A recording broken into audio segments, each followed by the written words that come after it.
think it's important to have really dynamic understandings around systems, understanding how systems work, understanding that these small parts within my system create the whole picture, how important like communication is and healthy communication, and if I don't have healthy communication within my program, what is the ripple effect of that and how that will end up impacting my system. Being able to build intelligence from that, having a firm knowledge and understanding of evidence-based practices, being able to articulate why do we do what we do and how do we know it works, relying on professional wisdom and insight, thinking about the most reliable, conscientious research that's out there, and really taking into account the consumer, meaning the children and families. What are they bringing to help us to understand why we do what we do and how do we know it works? In thinking about planning and implementing a program that supports the development of children in all areas, we want to be sure we're looking at what's really developmentally appropriate and the key elements of that. What's age appropriate for the children, the ages of the children enrolled, our older toddlers, our preschoolers that are 3, and our children who are pre-K age and going to enter kindergarten. I think we want to be sure that we spend time with families understanding children's interests and what engages them. El piso o el techo? How do you know this? El techo. One of the ways we secure information about families is by asking them directly. Okay, so we'll take his picture. And this is Dad. Hi, it's nice to meet you. I'm Esther. I'm the clerk here. Nice to have you. Hola, señora. ¿Cómo está? Fácil. Teachers and providers are the first line of contact. Parents feel very comfortable with talking to the teachers and staff and asking them for either references or resources, and that's information we gather. But we also gather it directly by written format, and we'll say here are the different services we have available, what are some needs, and then we look at that data to drive our decision making and vision and where we continue to move forward. It's been important for us as a staff to spend time each year, really throughout the year at different intervals, reflecting on the program's vision. And then it's really paying attention on a regular daily, weekly basis to the obstacles that present themselves and removing them. So being a gatekeeper so that they can get to the business of planning, they can get to the business of teaching, and then just checking in regularly to make sure that we've provided staff whatever materials they need to succeed. And if they need time to think or plan, that they're also provided that opportunity. I know like he might not be ready to communicate it verbally, but he might do really well acting it out. Great idea. So let's put it for the Spanish ELD. When people begin to stray from the program model, if you notice in the first error or two or within a couple of days, then it's easier to understand. But when you let things go forever and ever, it's harder to get people back on track. So it's important to be timely and to be relational. I was very fortunate when I stepped into my assignment to have a mentor. Someone who took me under her wing and shared her knowledge, but also asked me very reflective questions that got me to rethink, and sat me down and said, what's your vision? What's your strategic plan? And so I took that experience and replicated it here initially, and continuously with our staff look at how are we doing and how are we improving. So being able to assess, evaluate, look at the information, and build intelligence from the information that you're receiving, and then to have the courage to create change when you need to create change. So are you setting up something over here, or are you gonna? We just thought we'd put the cars and some of the wooden toys out. Reflective supervision can begin with the power of reflection. And sometimes people say, well, I don't have time for that. And one of the things I share is the moment you ask a question is the moment reflection begins. So even just thinking about the types of questions that we ask at staff meetings to begin that experience. So I may not have time within my scope yet to sit down on a one-to-one basis and engage each and every one of my staff members. I even have a hard time doing it in small group or dyad situations. We could just say, let's take a moment and think about what are those daily experiences that are part of the program. As an administrator, when you're asking a staff member, how's it going?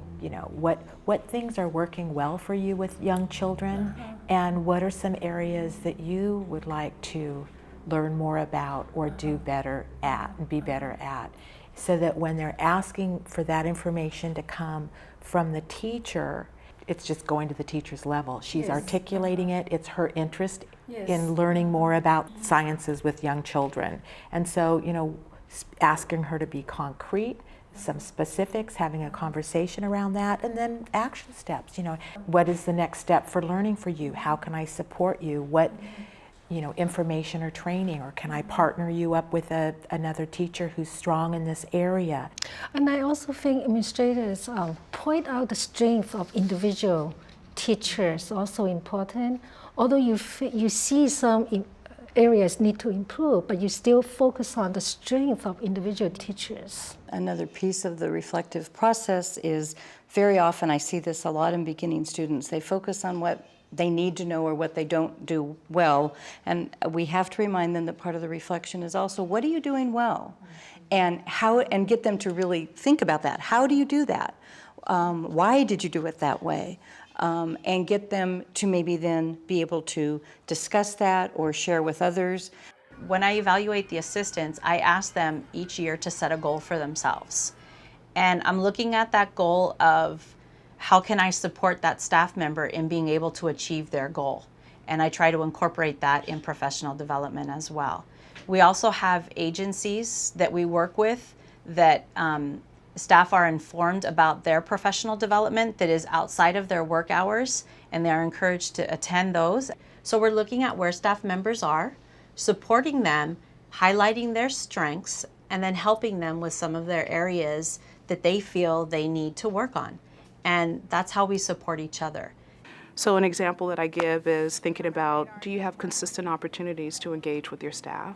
Do you have opportunities for them to collaborate with each other or to collaborate with you about an idea, a concept, a policy? Another role that the administrator needs to play in supporting that professional development is also being open to hearing different ideas. If the administrator is kind of going down one path, but there's a group of staff that says, well, we really want to try this. We think this will work well with our group of children. Give them some support in trying that. Connect with them, have them reflect back with you on how that worked. By trying new things, and just, again, the climate of inquiry. If you're thinking about, I'm wondering how this would work. I'd like to give this a try. Everybody has to be willing to put their heads together and then figure out what the appropriate approach would be for that to kind of roll out in your program. I've even seen some centers that get really creative in their physical space and will post a question and people write answers as they come in for their breaks. It's not the face-to-face conversation, but at least they're having a conversation and trying to build that sense of community. But making time for that is critical and is, I think, one of our biggest challenges in our working environments. It truly is about communicating. It's truly about taking risks and not looking at those risks as, if I fail, it's bad, or if it doesn't work, it's bad. It's okay. We're going to figure this out together. We don't all come in with the answers. I don't know all the answers. Staff members don't know all the answers. The special education teacher doesn't. The general education teacher doesn't. Let's work together to figure this out, how it works for us and how it benefits the children. So every week we do come together and we ask, what are different issues that are rising or agenda items you need us to address. And it's a process. I serve as what I call a mediator for staff. Sometimes I just have to start it out by saying, such and such came to me with a concern and she would like to talk to you about it. I'm here just to make sure you let her speak, and then you get your chance to speak. She just asked me to be here so that I can support her in that process, but I am not going to participate in the conversation. The conversation is going to be between the two of you. Usually I have to do that once or twice with staff members, and then they're able to do it on their own. So yes, we do step on each other's toes, but yes, staff are able to talk about it at an appropriate time and work together, and that's what makes them successful. I often think about tools that can help early educators apply their practice consistently. And your point about dealing with difficult situations brings to mind the fact that if there are policies in place and applied consistently, so that early educators as a group in a specific setting understand that they're going to be applied consistently and fairly, that brings a level of respect and fairness.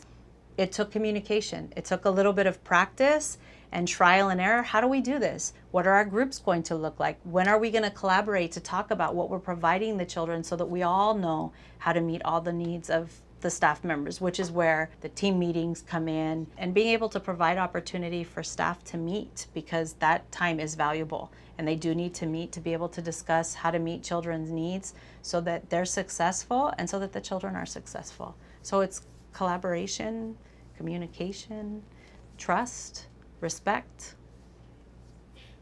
That's what makes it successful.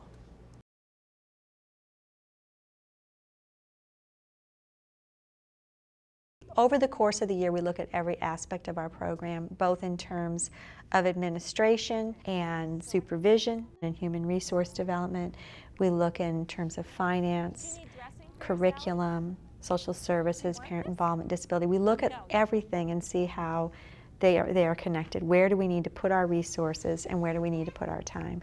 And then we go in the classroom and see is what's on the lesson plan is really reflective of what's happening in the classroom. Granted, there's going to be variation, but if we have certain individualized goals for the children or clusters of goals, we want to be able to see evidence of that work in the classroom, even if the activities might have changed because the children's interest may have changed from one day to the next. First of all, at the administrative level, they have to gather some data. They have to pull up some information that they can analyze and think about. I think that an administrator would need to develop a system that's comprehensive so that she or he is able to look at all the data in their programs, which would include many times it's the ECRs, the Environment Rating Scale, for the appropriate age groups, child assessment, and any information that you may gather from your parents about how the program is doing. Annually, we have a self-assessment team. It includes staff, it includes parents, it includes community members, and we look at the program and we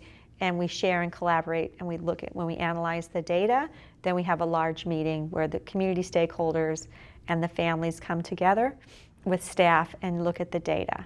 Key findings from our assessment data yield sometimes results that show us areas. They guide our thinking in terms of what we need to do to improve. And supporting young dual language learners and looking at our findings from the developmental profiles, from those assessment pieces that I talked about, our observations, the work samples we collect, information from families, sometimes renders results showing that we need to be doing more. 3 times a year we produce a school readiness report, and we look at where the children have moved, where the staff have moved. We think about materials that we might need. We think about different approaches, what kind of training plans we're going to put in place. How are we involving parents? How are we engaging parents? Is it effective? Is it what we need to support the children's development and support the parents in their family goals? So that we do those school readiness reports, and we use them in alignment with looking at our self-assessment of the program as a whole and where are we going to put our energy.